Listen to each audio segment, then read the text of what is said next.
Hey everybody, this is Lee Nazal here, and I want to welcome you to Offline Arbitrage Profits on behalf of myself and my partner, Rod Beckwith.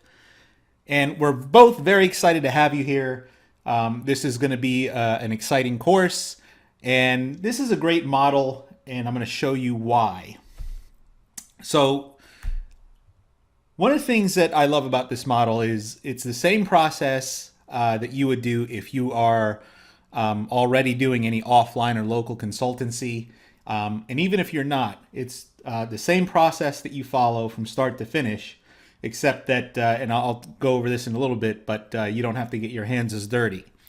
The other thing that I like about this, especially for online marketers, if you're an affiliate marketer, CPA marketer, if you do any kind of list building, anything like that, this process is very similar to affiliate marketing and CPA marketing, except you do it offline.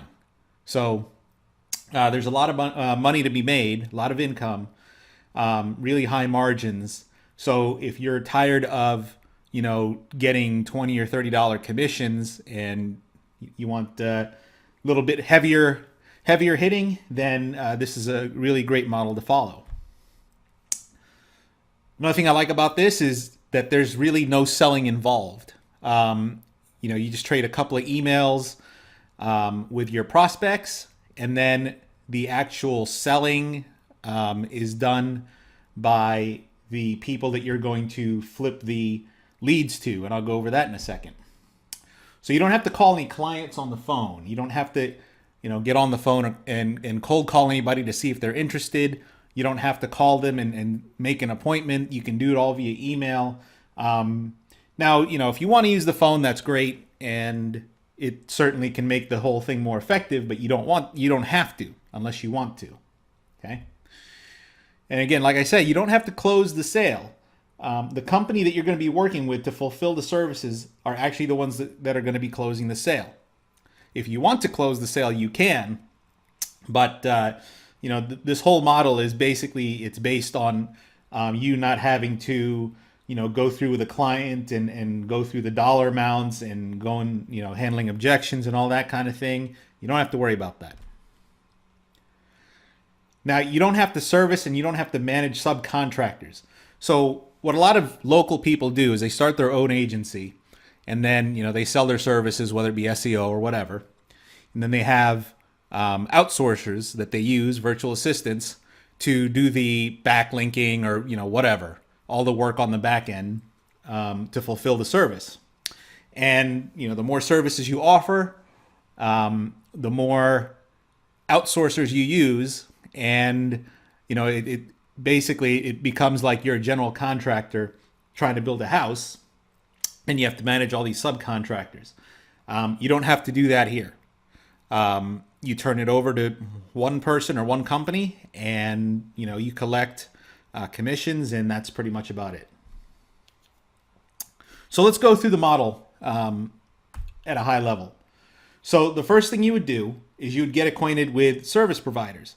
So again, this is similar to CPA marketing, where in CPA marketing you would you'd engage with the CPA networks, the guys who are going to pay you, to see what kind of offers they have, so you can promote it online.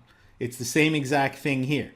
Instead of being online and trying to find weight loss products or insurance products or education product, anything like that, what you would do is you would find service providers that provide local business services, digital marketing services, writing services, and things that any offline or local business might need.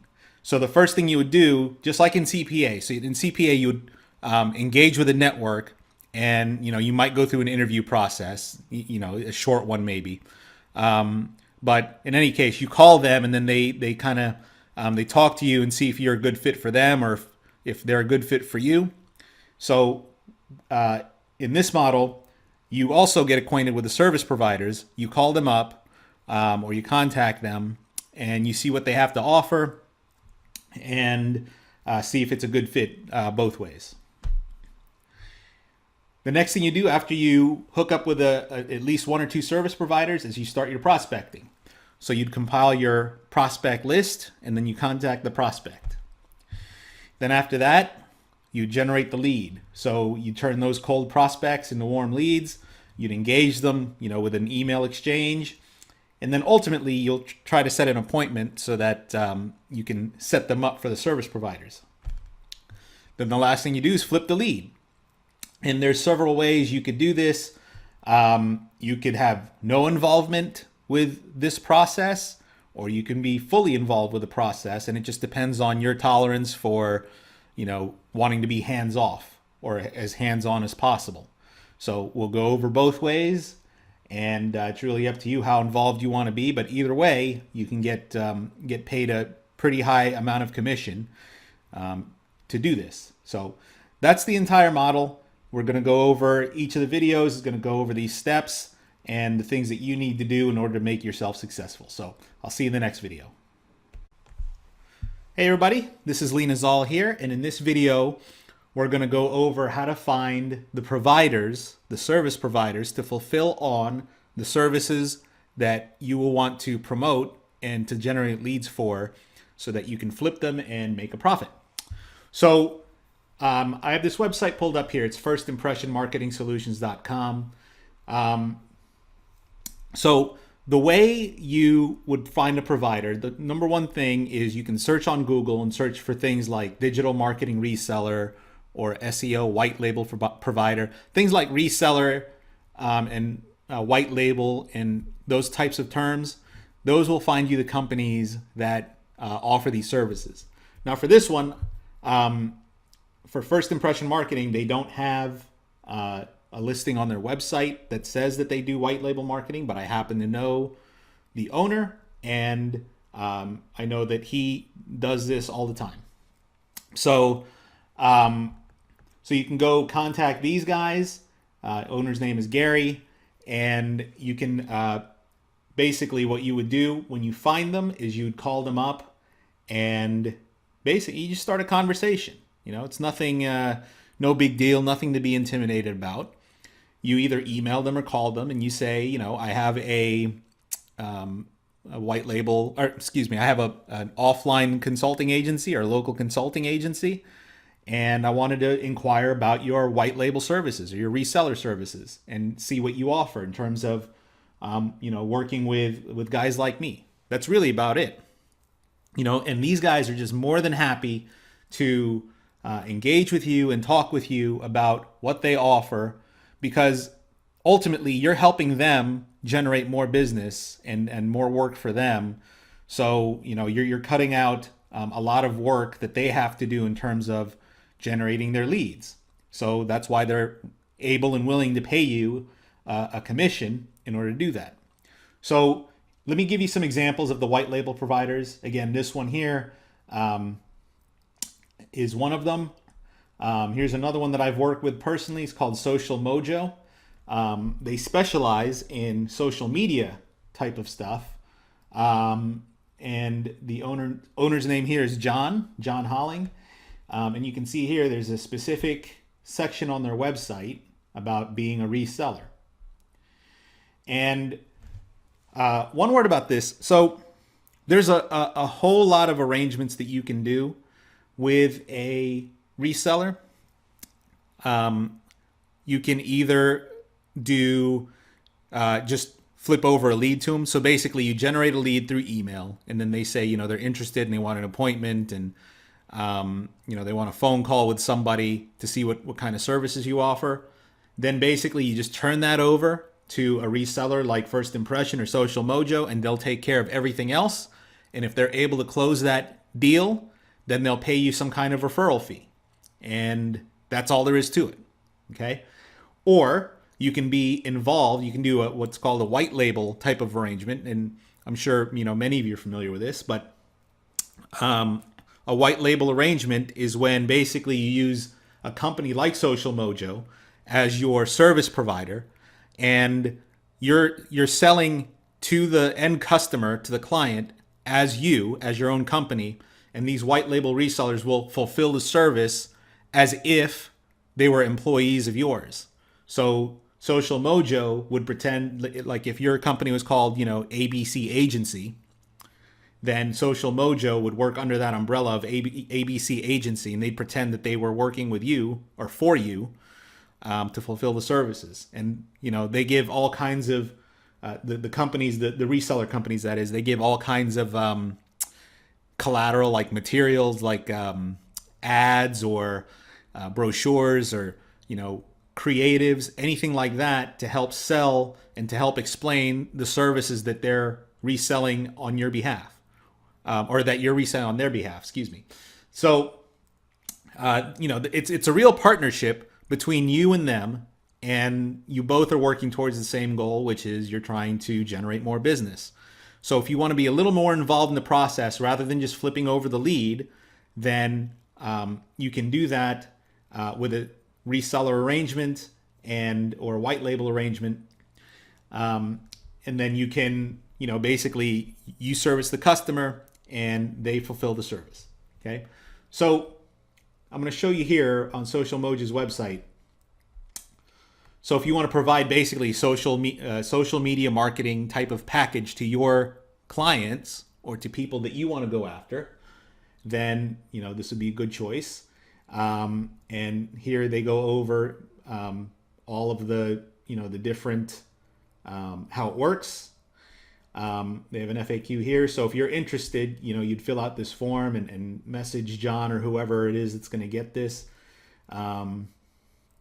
And they'll go ahead and talk to you. And let me show you the FAQ. So one of the cool things is here. Will you help me close a sale with a client? So this is the entire crux of the offline arbitrage profit model, is that you don't have to close the deal. You can flip them over to Social Mojo and they'll close the deal for you. Okay. And he even says, heck yeah, we will. If you have a client, lots of questions.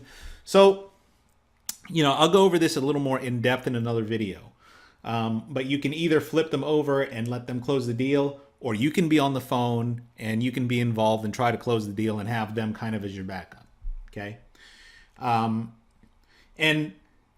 thing here, you don't have to pay anything for these social media or reseller or white label or these service providers. Okay, you don't have to pay anything up front. There are some companies that do charge for you to be involved with them. Okay, and I'll leave that to you if you want to do that. If there's a service provider out there that you're convinced is an awesome service provider and they would make a great partner for you, and they're just going to help you a lot, then maybe it might be worth the fee. But know that not everybody does that. And, especially when you're first starting, you can partner up with people like this, and they're very reputable and they do good work and they don't charge anything. Okay. So the charge comes when you quote unquote wholesale the service. And I'll show you what I mean in another video. So this is another one I'm going to show you. This one is Audience Bloom. This one is a little bit bigger agency, so they charge higher fees, but they're worth it. I've worked with them before. Owner's name is Jason, and they have, you can see here for agencies, they have a link building thing. All of these services that they have here are available for reselling or white labeling. So, if any of these things appeal to you and you're like, okay, hey, look, they have infographic design and promotion. Man, I can go into a business, I can contact the business and say, tell them, hey, we can offer you an infographic creation service. Would you be interested? And this is the way to fulfill it.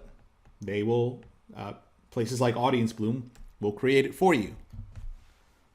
Okay, so one of the things you can do, places like Audience Bloom and Social Mojo, they have audits, and they can provide you with some kind of report or some kind of audit that you can send to your customer, to your lead, if you want to get that involved with them.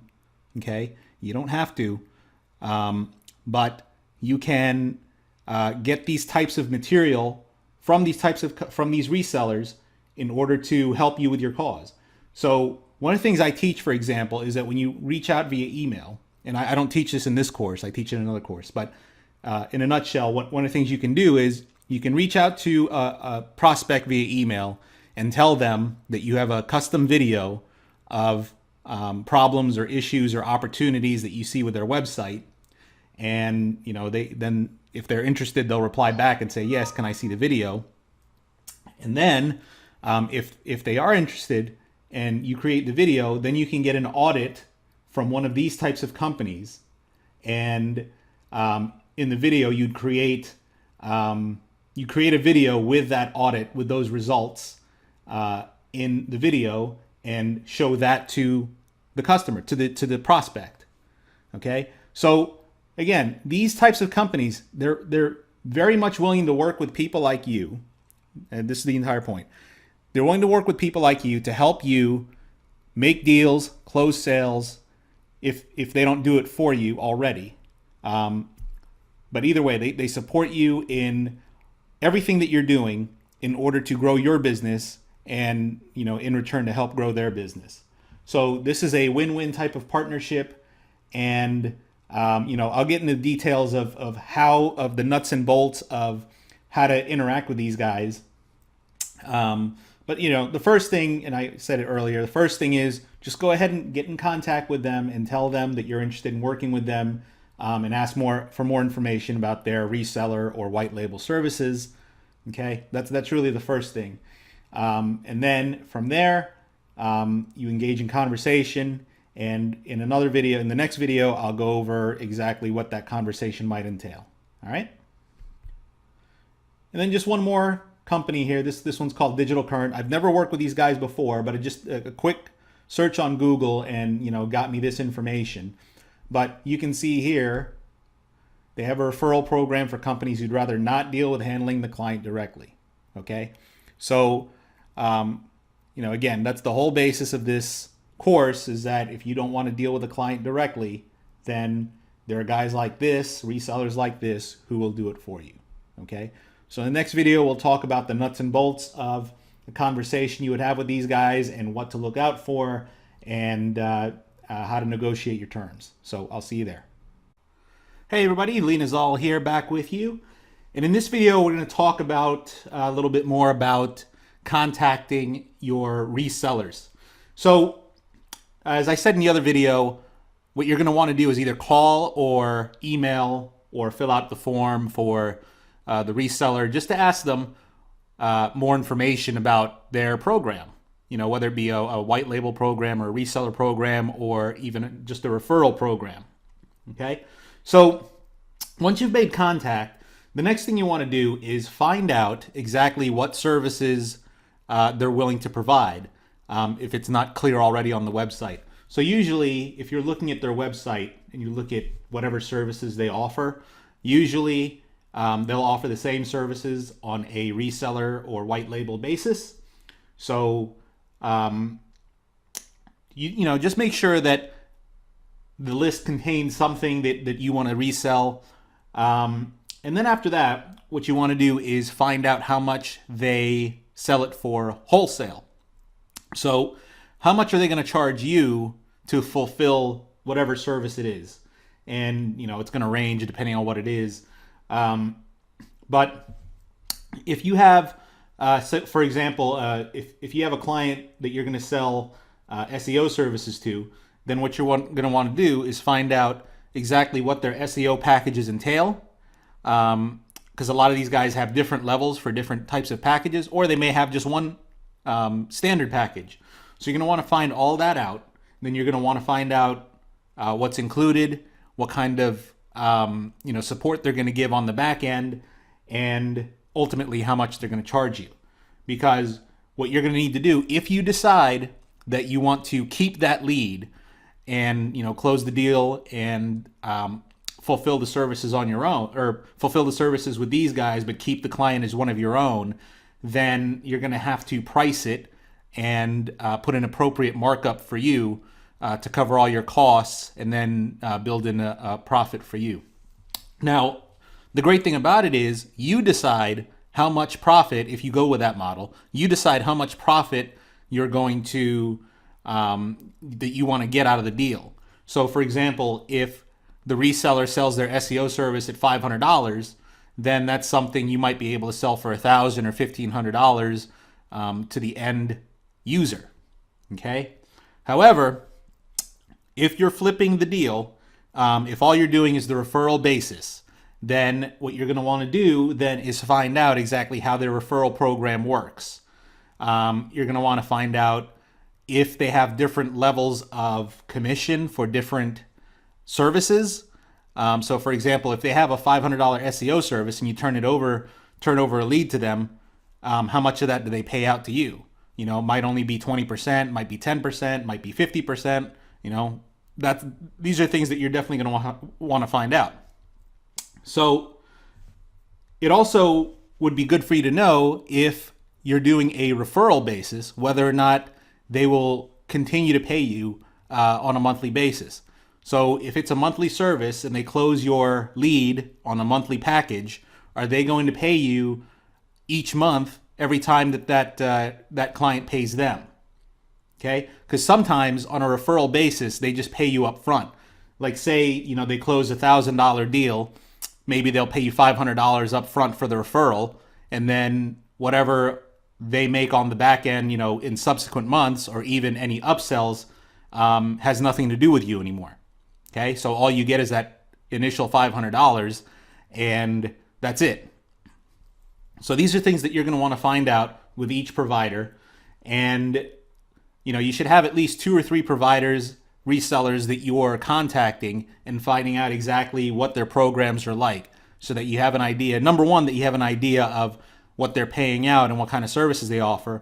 But number two, so you spread it out a little bit so that if one provider, you know, can't handle any leads that you give them, or, you know, just for whatever reason they can't fulfill on a service or something like that, then you're going to want to back up.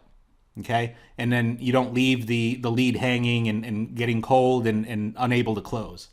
All right. So definitely with each provider, you're going to want to know what services they provide, how much they provide it for, and how much commission they're going to give you, either on a referral basis or on a white label or reseller basis. So the referral basis that I'm talking about is if you just take the lead and just give it to them, and then, you know, you wash your hands of it. And then if they close it themselves, then they'll pay you a referral fee, okay? Like an affiliate commission. So these are the things you want to find out first. And then if on a referral basis, you're going to want to find out if there's a recurring component to that referral basis.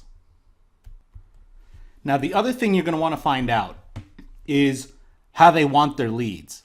So when you talk to them, you know, you can tell them, all right, you know, I'm generating my leads basically through cold email. I'm going to engage in a little bit of a dialogue with the prospect, but ultimately, once they set an appointment, or once they want to set an appointment, then I'm going to turn it over to you.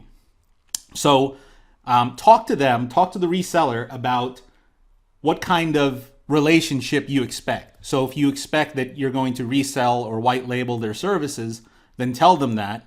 You know, if you're going to be more involved in the process. Otherwise, if you're just doing a referral basis, let them know how you're generating the leads, because they may have a certain way of, you know, wanting you to communicate with the leads, or have you deliver them in a certain way. So for example, some companies might say, okay, you know, if you're cold emailing them and they respond that they're interested, then that's enough for me, and, you know, just get a phone number and we'll handle the rest. Or some of them might be like, you know, if you cold email them and then they're interested, then I want you to put them through a pre-qualification process. Maybe send them a questionnaire, an application or something before they engage with your prospect. Okay? So these are things that you need to find out with each of the providers that you're going to be working with. So I definitely recommend that you have at least 2 or 3 providers that you have established a firm relationship with and that you're ready to move forward with. Okay. And you're going to send the majority of the business probably to just one of them, but it's just good to make contact with at least a couple of them to make sure that you have a backup. And also to make sure that, however the leads go when you're prospecting, however you generate those leads and how they come into you and how you interact with them, that, let's say that some of your leads have, they ended at, okay, yes, I'm interested. And, that one you can turn over to one of your resellers. And then there might be some leads that might say, okay, yes, I'm interested. Let's set an appointment. Here's my phone number. Give me a call. Then you might turn that one over to another one. Okay. So bottom line, it's important to know what services that the resellers are providing, how much they cost wholesale, what kind of referral fee that they're going to pay you, what kind of basis are they going to pay you? Are they going to pay you recurring or just upfront? And then it's also lastly important to know how they want their leads served up to them. Okay? Sometimes they may want you to be on the phone. They might want you involved in the entire process. And they'll just kind of be on the phone with you on a conference call as a backup. Sometimes they'll just say, okay, yeah, just turn it over and we'll handle the rest. And if it closes, then we'll pay you. All right? So make sure you got all that taken care of.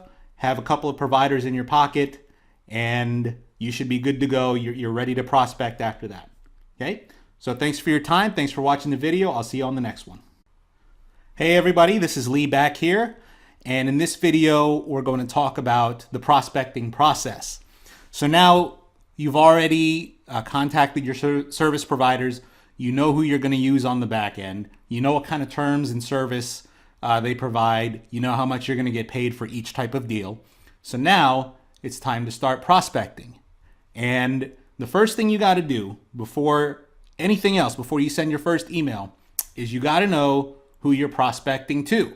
All right. So for a lot of people, that means picking a niche. And for other people, that means picking, like creating an avatar and going with prospecting that avatar specifically and trying to attract them to your marketing. Okay. Whatever it is, you need to have a certain criteria that you look for ideally in order to get the perfect prospect. So the first thing you need to look out for is they should already be spending money on marketing and advertising. All right. And this is regardless. Again, this is just the criteria that I use when prospecting. Regardless of the niche, you want to find out if they're already spending money on marketing or advertising. So, you can look at a variety of sources. Sometimes, they might be advertising on pay-per-click, or they might be running Facebook ads. They might be running Twitter ads. They might be running Yellow Pages ads. They might be running ads offline, like in a newspaper or a billboard or like a penny saver. Doesn't matter. Okay. If they're spending money on advertising, you know that they're looking for more customers and they're willing to spend money to do so. Okay. A lot of people make the mistake of when they start prospecting, they don't even check whether or not they're spending money on marketing or advertising. Then they'll run into people, especially like in the blue collar trades, that say, yeah, I'm not really interested because, all my business comes from referrals and, I got more referrals than I can handle.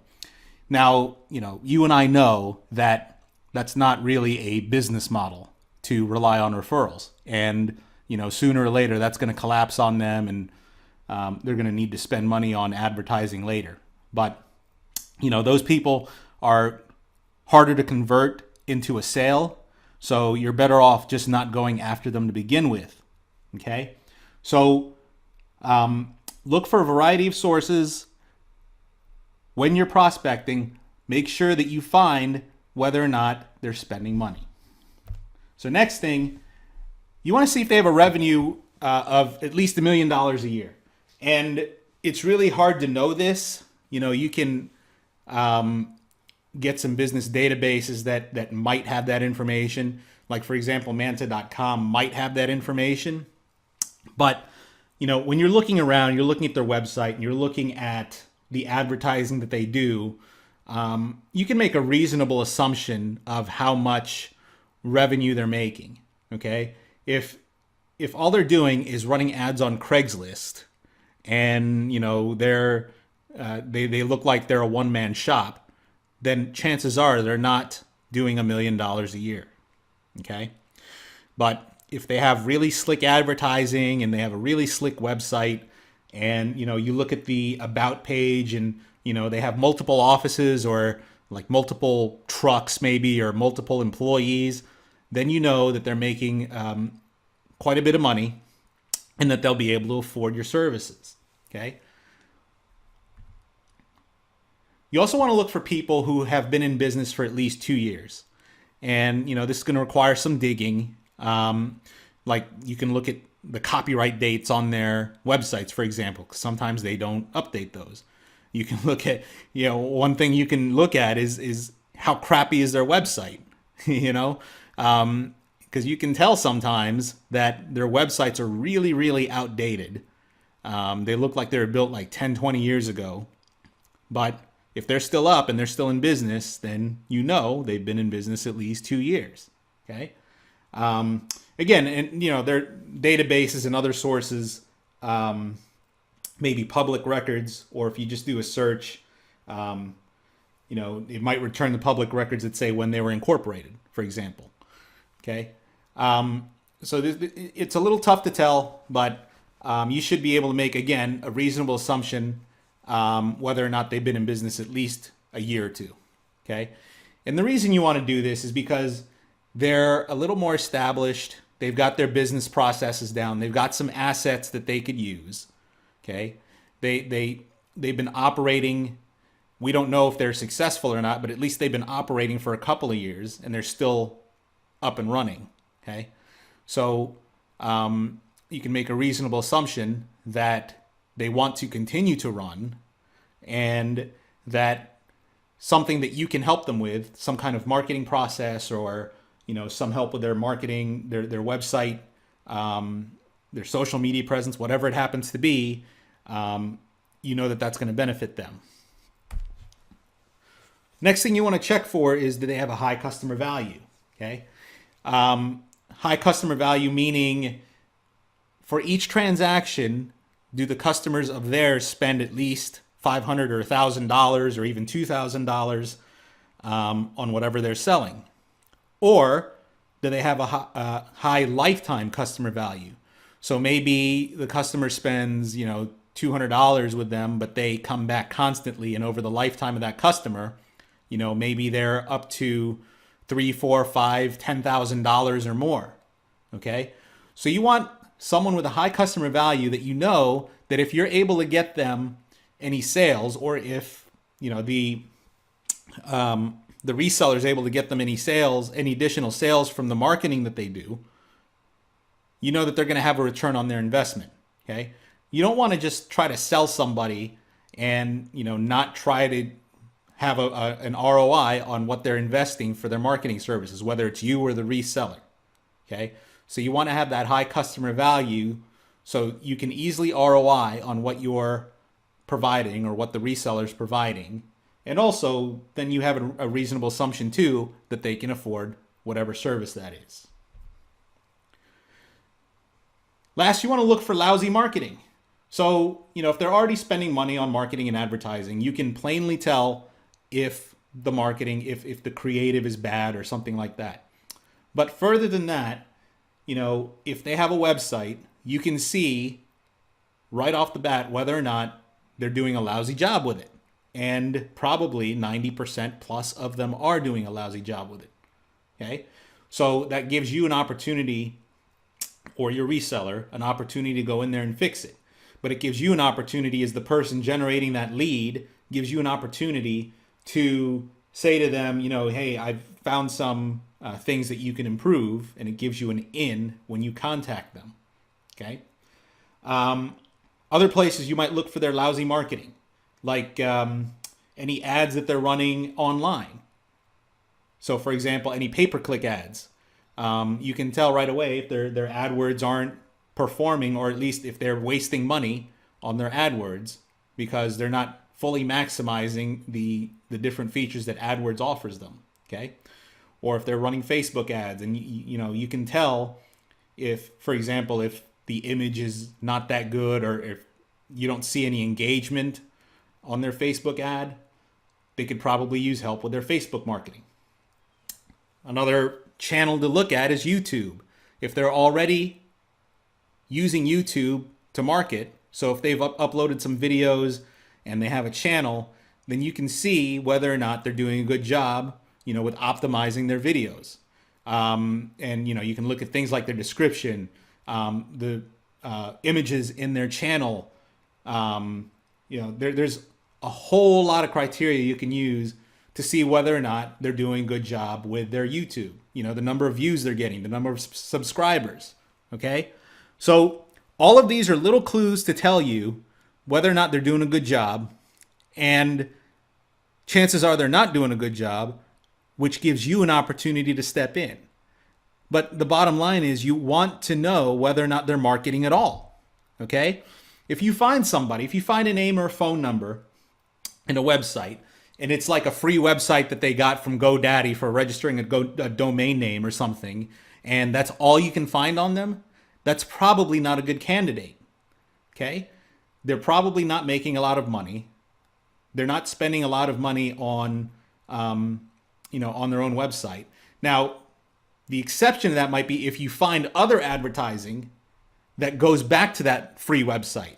Okay? Then they're spending money, and they just don't know any better in terms of their own website. They're like, maybe just the freebie website is good enough, and that's what I'm going to run with. Then you can step in and say, hey, we can improve this, right? But in general, if that's all you find on them is a lousy website, like a freebie website type thing, like something they put up on WordPress, and nothing else, then they're probably not a good candidate. So these are the things that I use to narrow down people to target. So the key is you don't want to target everybody. Just because you say your niche is dentists or your niche is plumbers doesn't mean you got to go and target each one. Okay, you want to take the time to look at each one and see if they match any of these criteria, because it's going to make it a lot easier for you to get them to pay attention to your message. And then ultimately, whether it's you or the reseller that's going to close the deal, it's going to make it a lot easier on either of you to go ahead and close that deal and ultimately make you money. So at minimum, have a look at all these criteria and make sure that it applies to any prospect that you're going after. All right. So that's it for this video. I'll see you on the next one. Hey everybody, this is Lee back with you. And in this video, we're going to go over the offline arbitrage profit software and how to use it for a little bit of research and for gathering your leads. Okay. So this is the dashboard of the software, and we're going to have a more comprehensive training video separate of this one. So for the purposes of this video, we're just going to go over just something real basic. Okay. So this is your dashboard here. And one of the ways that you can start looking for prospects is by going through the USA leads. And so this is a database of leads of businesses in the United States. Okay. And these are the fields you can search in, and you can search for any of these criteria. So if you know the SIC code or description, you can put it directly here. If you want to search by the state, then you can do that here. So what we're going to want to do is just search for whatever niche you're in, and we'll search for all fields. Okay. So for example, let's just type in dentist. And these are all the dentists in Alaska. So let's set it for, let's say, Georgia, and let's see what we come up with. All right. So in this, you can see, it's a little mixed up because it's a database. It's not perfect, but it's a pretty good start. It's a really good start, actually. So you can see here the results that you get, and there's a URL here, so you can start doing research on whether or not you want to target these, and then there's an email address that's returned. So let's just look at a couple of examples real quick. Okay, so I'm now on the third page of the search results here because I didn't want to do anything with the first couple of pages. But let us look at, for example, this one here. So it's a dentist, single office, and they have a website. And GwinnettSmiles.com is that's what county it's in.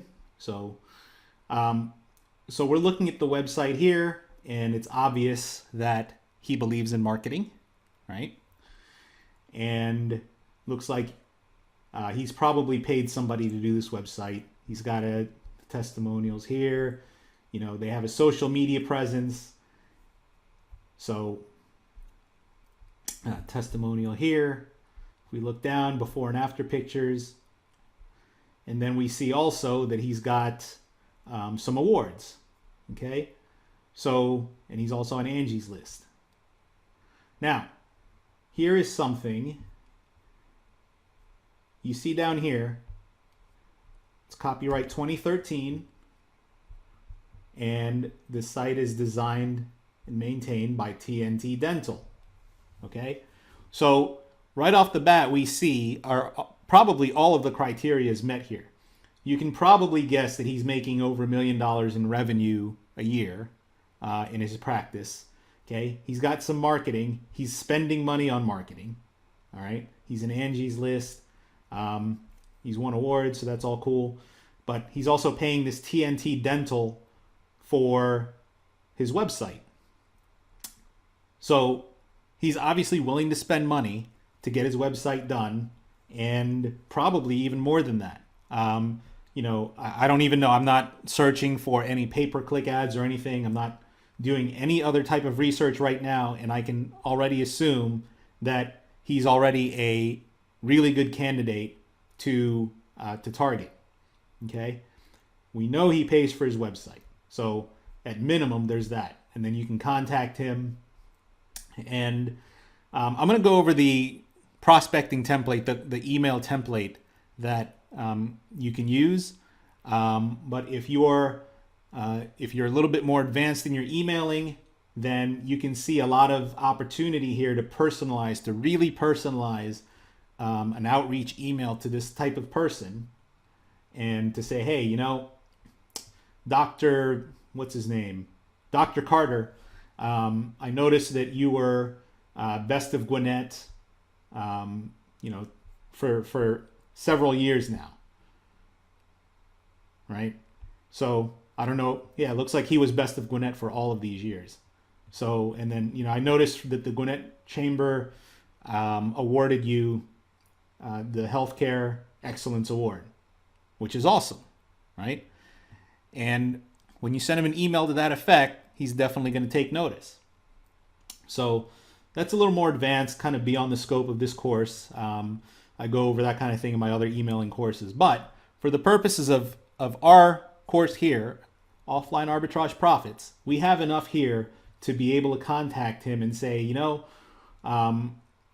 we can spot opportunities that they're leaving money on the table. So, you know, for example, there's not a lead magnet maybe, if you want to talk to him about that, or, you know, there's not an immediately obvious way for him to capture email addresses. All right. So whoever's doing his marketing is dropping the ball in that regard. And, you know, if you're with TNT Dental, then, you know, sorry, that's just what I see. Okay. But, you know, and then we can look at his Facebook. I'm not going to do that right now, but you can look at all his different profiles here and see if there are any opportunities here. Maybe his Google Plus page needs revamping, or his Facebook profile, or fan page, or maybe his LinkedIn profile is not up to snuff. Okay, so these are all things that you can contact him with and say that you can help. And then if you have a service provider that provides that kind of service, then you're good to go. You can flip this lead over if he says he's interested. Okay. So going back to our search results here. So that was one that I found. So here's another one. Here's another interesting one. This mygumdoc.com. So we look at his website. Okay, so he's obviously, right off the bat, we know that he's looking for more patients because he's giving a deal right here. Okay, he's got social media profiles. He's got a YouTube channel, and I'm going to look at that in a second.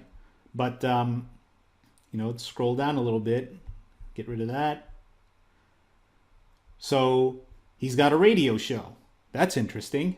That's something that you might be able to reference.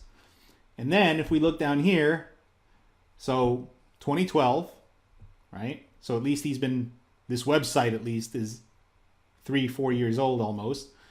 Web designed by Heidi Strain. Now, if you hover over Heidi Strain's name, and you may not be able to see it at the bottom of your screen, but it goes to, let's click on it.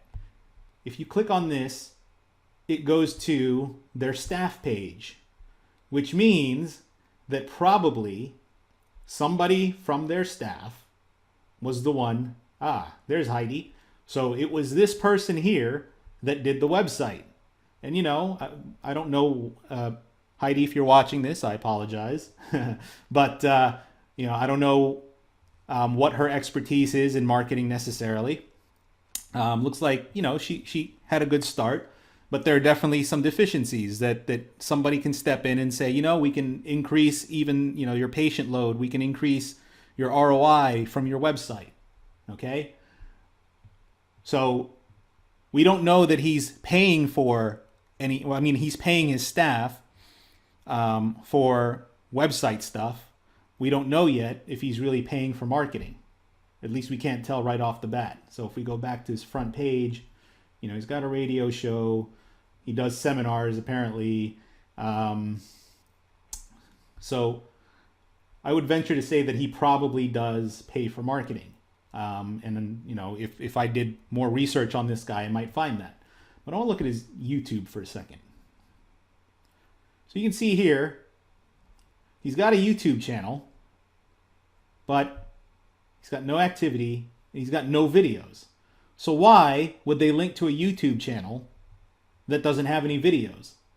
So he probably, maybe Heidi stuck this in there, or, he may have seen the potential of having videos at one point, but just never got around to doing it. So that's another opportunity for somebody to step in and say, hey, we can help you with your video marketing and get you more patients that way, or get you some leads, whatever. Okay. So these are all things that when you're researching, these are things that you can use to help you get your foot in the door and contact him and, engage whoever it is that's responsible for the marketing, to eventually say, I need help with this. Can you help me? And then gives you the opportunity to say, yes, I can help you. And then either you refer that over to your reseller, or you white label it. Okay. Either way.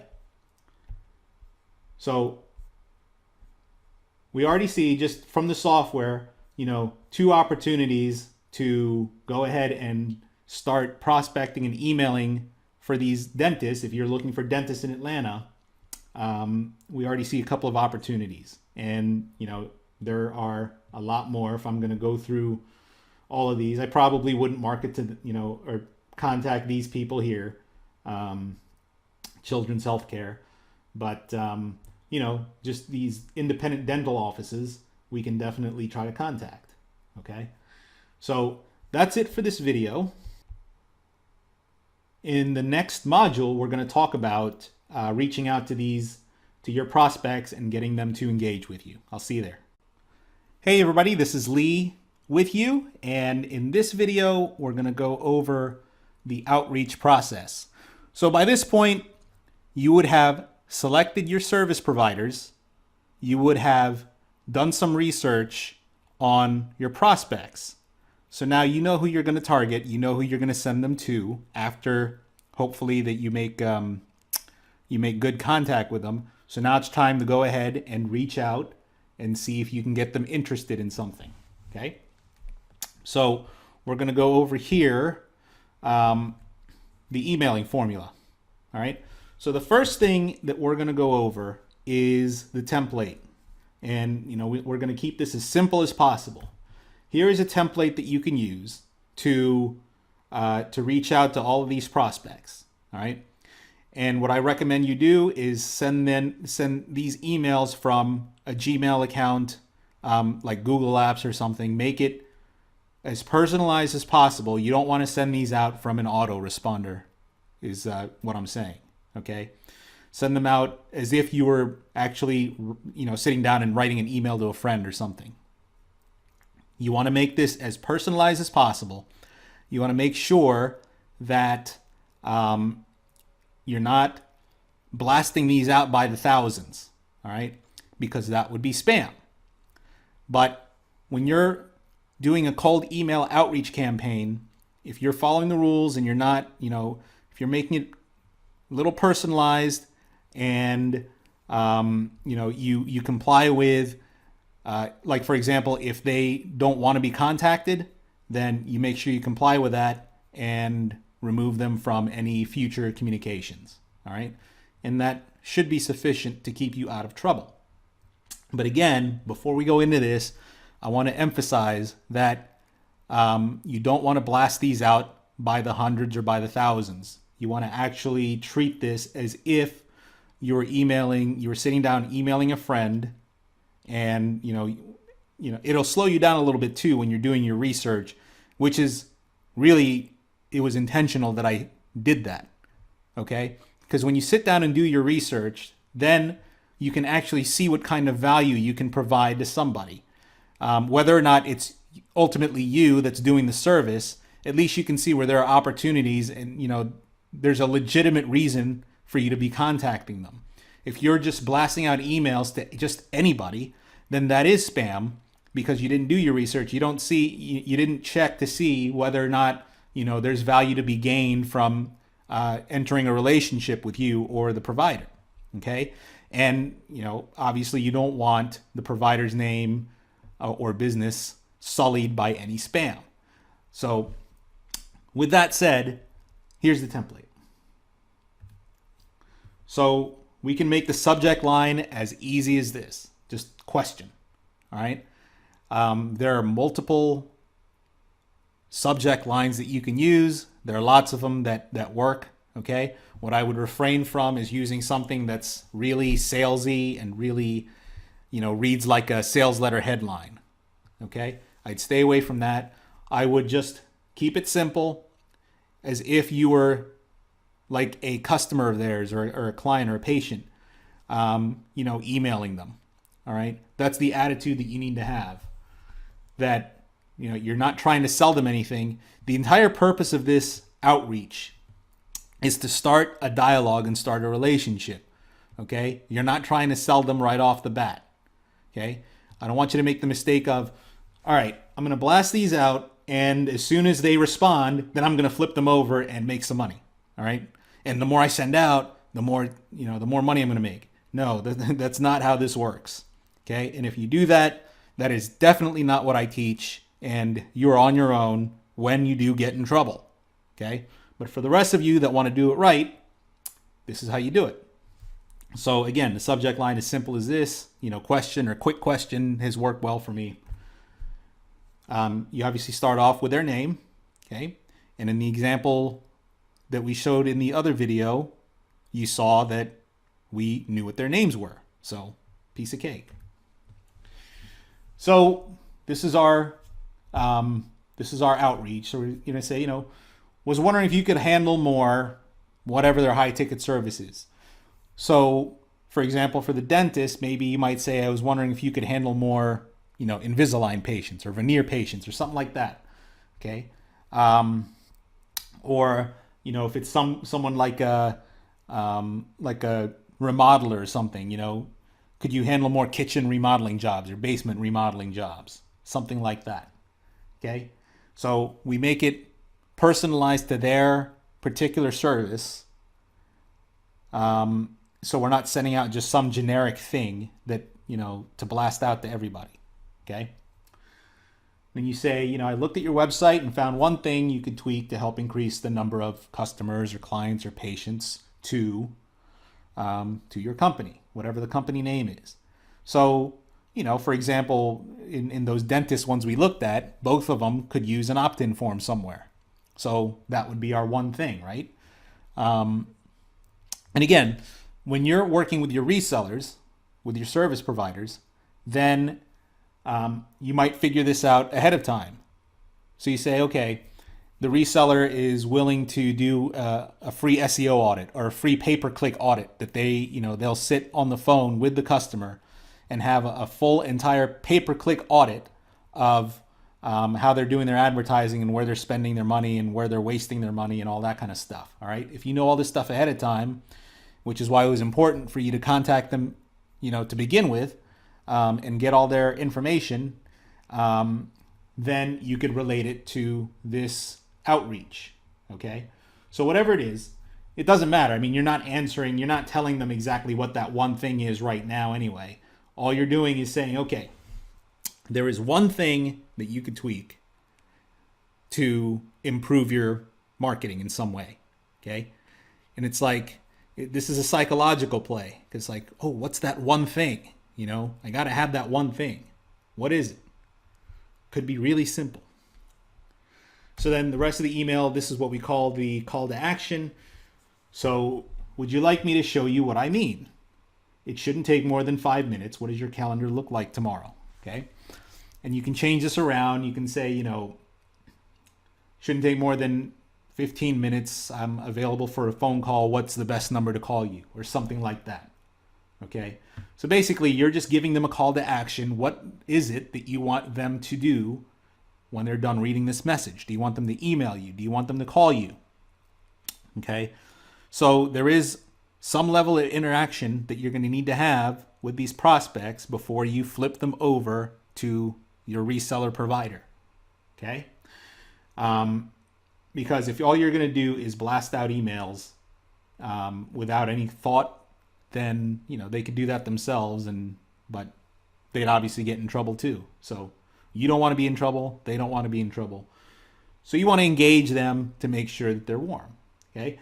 And when you talk to your reseller and you find out, okay, this is how they want their leads served up, then your call to action might change, because they might say, yes, we do offer a pay-per-click audit. So any leads that you have that are interested in a pay-per-click audit, let us know, send them over to us and we'll be glad to do it. So maybe your call to action would be, would you like a free pay-per-click or a free audit of your pay-per-click advertising or something like that, or of your Google AdWords advertising, to see where I can save you, 25, 30% on your ad spend without going over your budget, something like that. Okay. So feel free to modify this in any way. And I'll go over that in a second, but the main general point of this is you want the template, you want whatever you send to be a little bit personalized, and you should have a call to action that's not something like, would you like to buy something right this second? Okay. We're just going to offer them, we're going to start a dialogue, and if you want to be a little bit more aggressive, then yeah, maybe offer them something for free. Okay. But that's probably as far as you should go. You should not try to sell them on any kind of service right now. Okay. And then you end with your closing, your signature. You can leave it with your name, first name, last name. You can add a phone number. You can add your company's address or website. But you can keep it just as simple as your name, because that's what personalized emails are, right? When you're sending an email to a friend, then you're ending the email with just your name. So the entire point is you want to make it look like as personalized and as just as personalized as possible, as if you were sending to a friend. That's the entire attitude that you need to have. So you're going to send this email or something like it to whoever you compile. So you're going to compile a list of your prospects, at least 20, 30, maybe 50 to start. Okay, you don't want to go nuts right off the bat.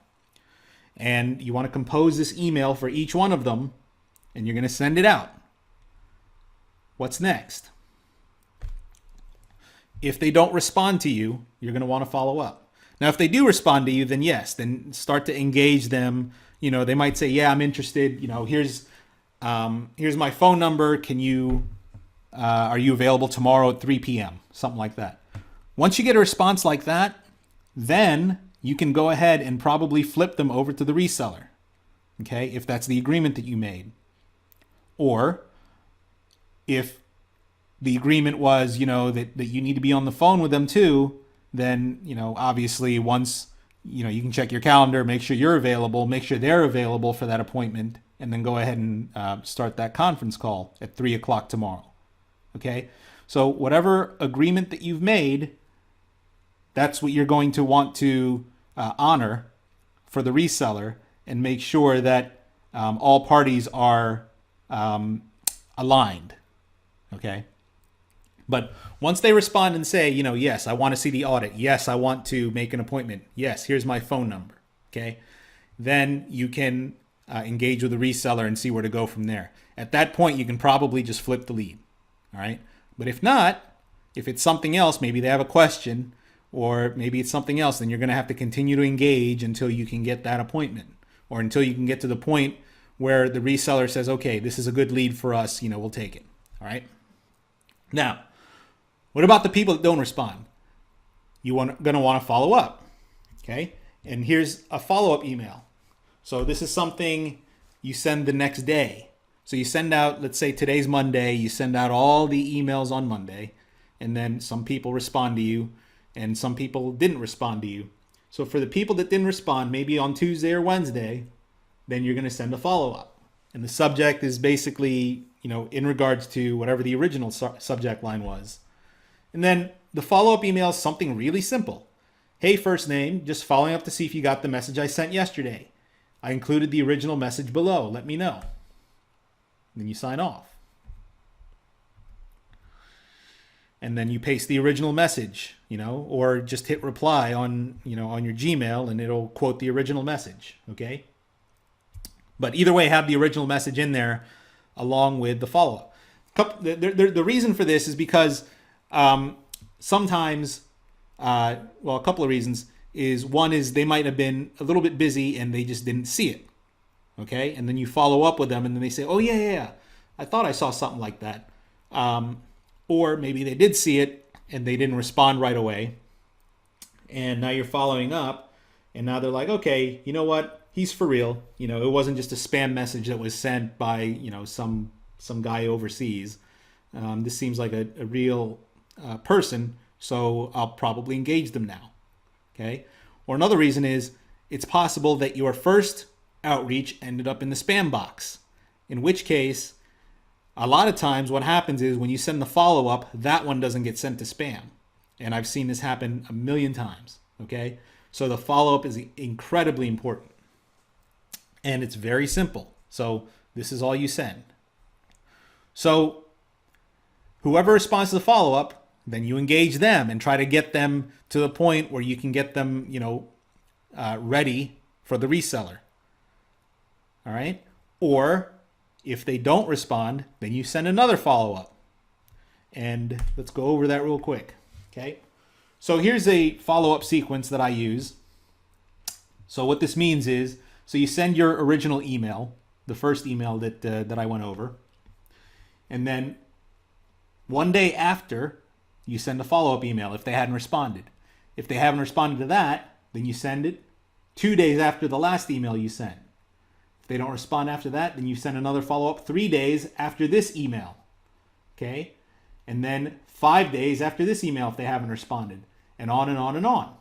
Okay? And you keep going until you get a response.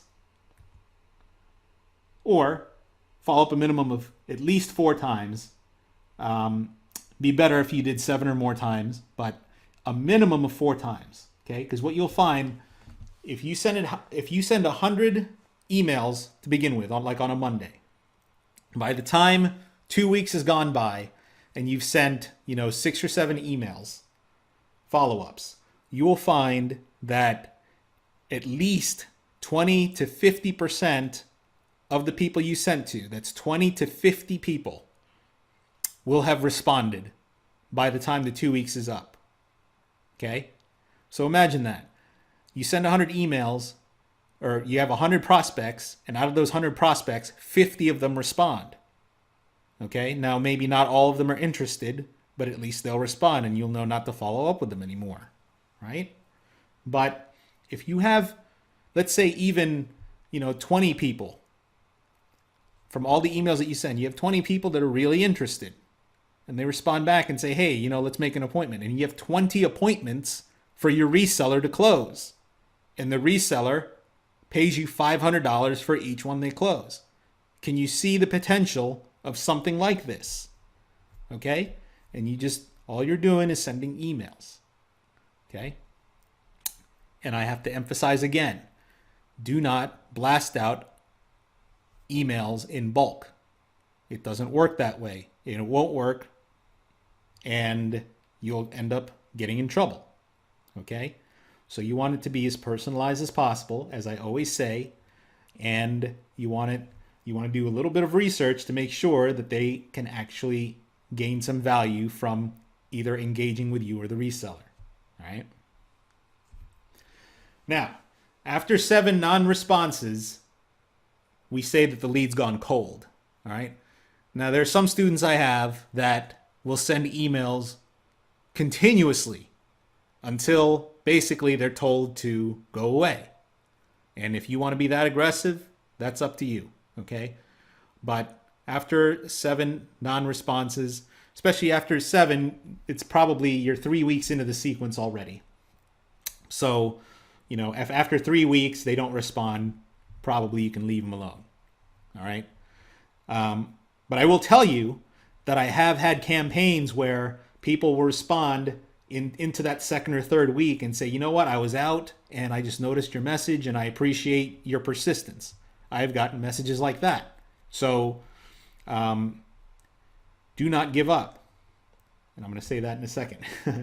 Now, I said this a few minutes ago, but modify the template to your needs and test it. What I mean by this is, again, when you're looking at each prospect and you're researching and you're trying to see whether or not they'd be a good candidate to reach out, what you want to do is you want to modify the template to fit the situation. Okay? So in the dentist example where the guy was, best of Gwinnett, which is Gwinnett is a county here in Atlanta, in the Atlanta area.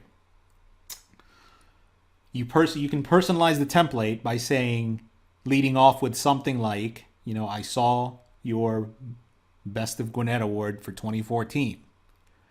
Or maybe put in the subject line, congratulations on winning Best of Gwinnett 2014, or something like that, or whatever that healthcare award was.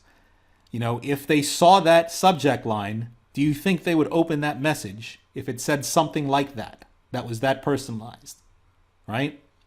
So that is what you're going for. So modify the template to whatever you see, okay? You want it as personalized as possible, and I've said this over and over, and I'm going to keep saying it, but you want it as personalized as possible to the particular prospect that you're trying to reach out to, all right? When you don't make it personalized, that makes it spam. You have to personalize, okay? And then when I say test it, what I mean by this is you're going to want to monitor the open rates and the response rates of the messages you send. So if you're sending messages and you're finding that nobody's responding, then you check the open rates, and maybe only 3 out of 100 of your messages were opened. What that tells you is either they're not inboxing or they don't like your subject line. They're not resonating with it enough that they would open that message. So what you would do then is change your subject line and see whether or not that gets a higher inboxing rate. And then if not, or you see if it gets a higher response rate. If not, then maybe you have an inboxing problem, in which case you were probably tagged as a spammer. Whatever account you're using, you need to use another one, okay? Another Gmail account or another domain account, whatever. But, this is why you need to be careful, because if you're sending a lot of unpersonalized, unsolicited messages, then you're going to get in trouble. So testing means that you just basically keep sending messages out to prospects, personalized messages that is, and you find out what kind of numbers you're getting, response rates, open rates, all those kinds of things. And if the numbers don't add up, then you got to change something in the process and then try again. So maybe they are opening it. Maybe you're getting a 50% open rate on the messages you're sending. However, nobody's responding to you. Okay? Then that would indicate a problem with the body of the message. Okay? Maybe it's your call to action. Maybe it's not personalized enough, something. So what you would want to do in that case is a different email with the same subject line and see if anybody responds to that. And you just keep iterating that way. Okay? And so on and so on and so on until you finally hit a combination that people are opening the emails and are responding to you. At that point, you probably have a winner on your hands. And that's what it takes to make money in this game. All right? Now, how do you monitor open rates and things like that? There's an app called Yesware that tracks all of that for you. So that's something you're going to want to look into. Yesware, Y-E-S-W-A-R-E. And that's something that you're going to install. It's a plugin for your Gmail. It's why I recommend Gmail. It's a plugin for your Gmail that it monitors whether or not your messages were open and what the open rates were and all that kind of stuff. Okay, so next, don't give up early. Okay, one of the biggest mistakes that people have in offline local marketing, and especially when you're cold emailing, or any prospecting really, but especially what I see with doing cold email outreach campaigns, is that people tend to give up way, way early. Okay, they'll send an email, they'll get no responses, or maybe they get a couple of negative responses, and they say, "Oh, that's it. It didn't work. Forget it. I'm done." Okay, this process absolutely works, and I've got results upon results to show for it, and so do my students. But the key is that you cannot give up early. You got to do the entire follow-up sequence, and you've got to test and tweak your message. Okay, you can do all the follow-ups and all that stuff you want, but if the message isn't on point, then it's not going to work until you change that. Or maybe your message is on point, but you're not sending enough of them. Okay, you're not sending enough follow-up. So if you follow the process and you do the follow-ups and the testing and the tweaking and the personalization, this will absolutely work for you, and you're going to get the leads that you're going to be able to turn over. And again, you don't have to close them yourself. Okay? Once you get the leads, if you email enough and it's personalized enough and you follow up enough and people are responding to you and they're saying, "Yes, I would like an appointment. Yes, I would like to see what you have to offer. Yes, I'm interested." Once you get enough of those and you turn it over and you send it to somebody, to one of your resellers, and they got a killer sales closing team, you're going to make bank. All right? It's that simple. But you have to follow the process. You cannot give up early. All right? That's the entire key to this whole thing. So make sure when you're sending out your emails, again, personalize them. Do not send them out in bulk. Maybe send 20 to 50 at a time per day. Okay, not more than that. I would not recommend going higher than that. Personalize them as much as possible. And then follow up using the sequence that you see on the screen here. And test it and tweak it and check your numbers. Make sure that if there's a problem, then you correct for that problem wherever that problem is in the process, whether it's open rates or response rates. Okay, correct for that and keep going. Mail out again, follow up again, and eventually you're going to hit on it.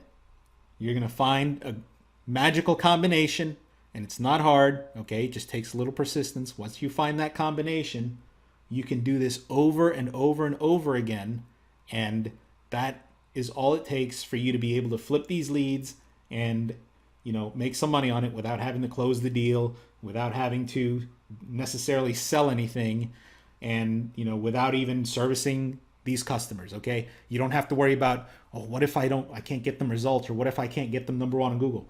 That's not your problem anymore. Okay, that is the responsibility of the reseller at that point. So that's it.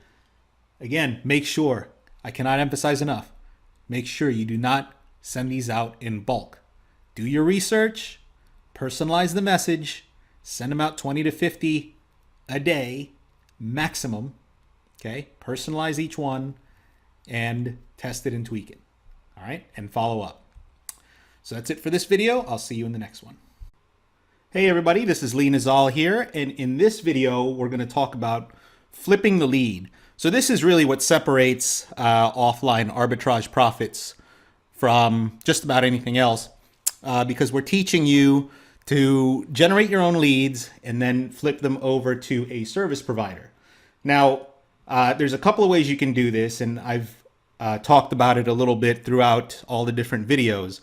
But basically, you can be as hands-off or hands-on as you want when you generate your leads, and there's pros and cons to the different approaches. So we'll talk about the first one here, which is the referral option.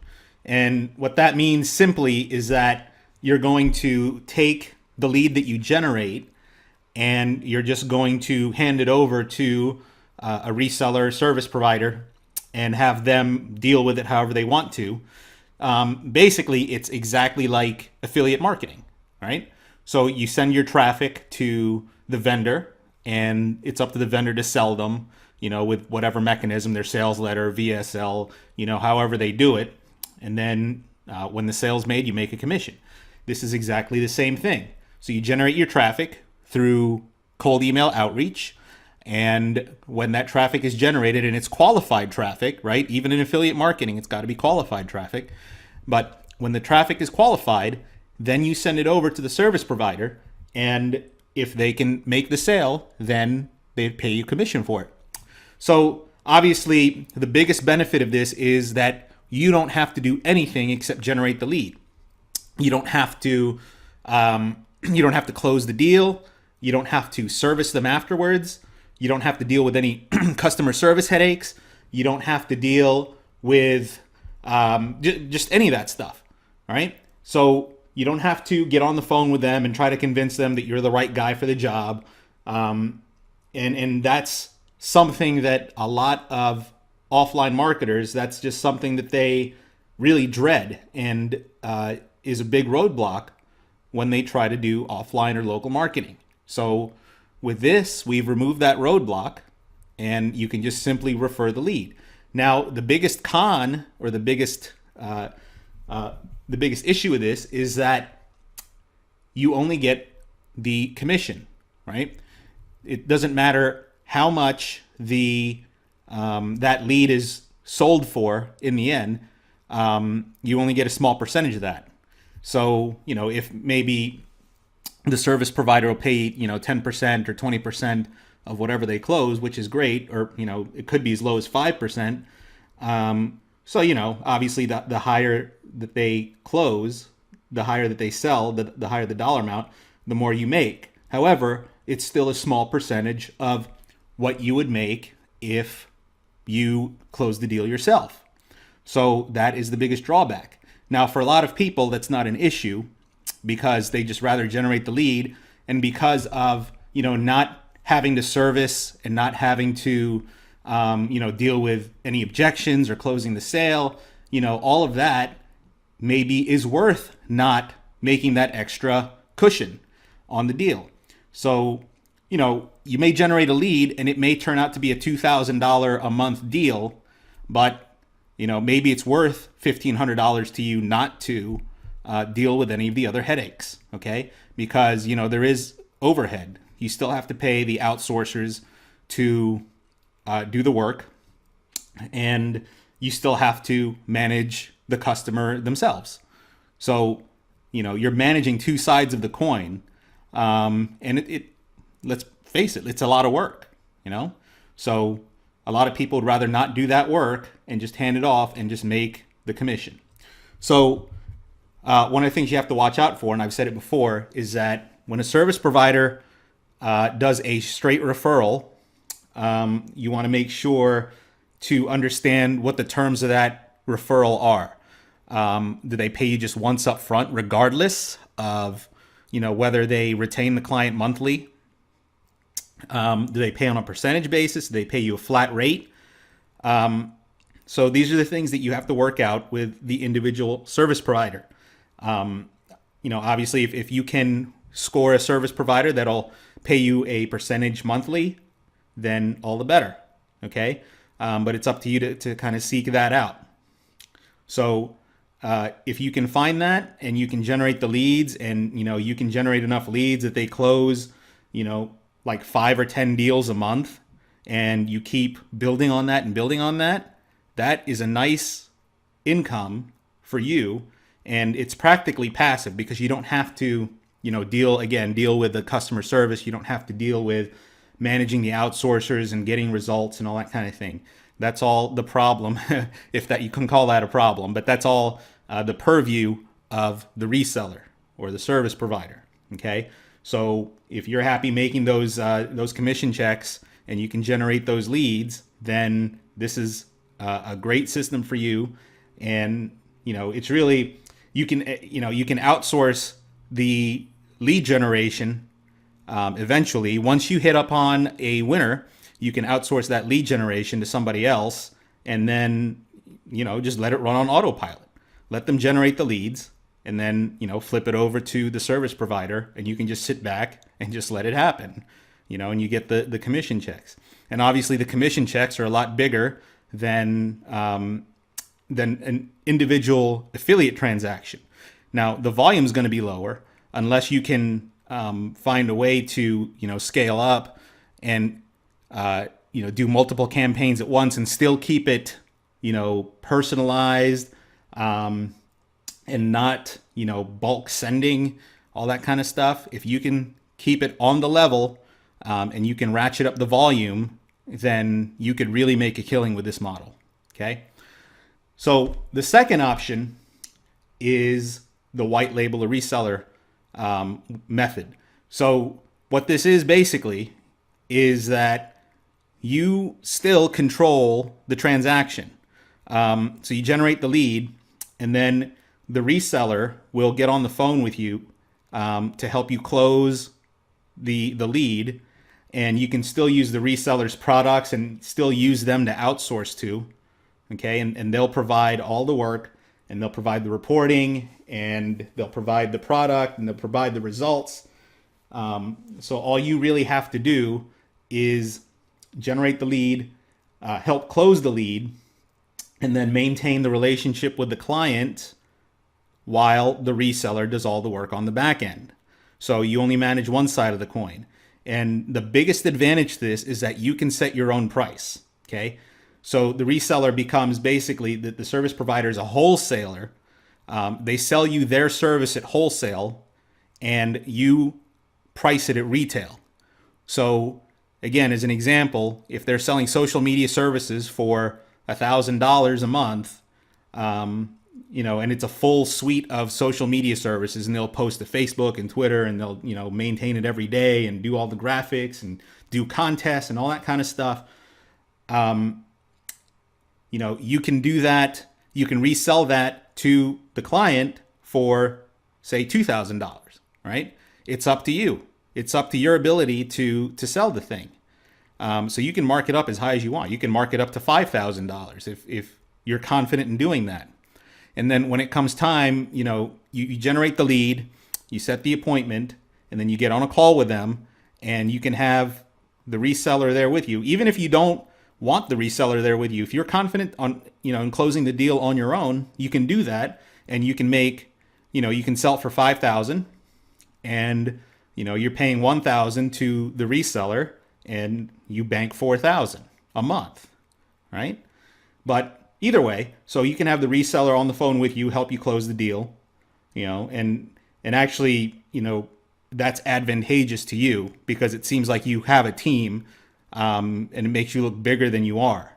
So that's another big advantage to working with a reseller and being on the phone with them at the same time.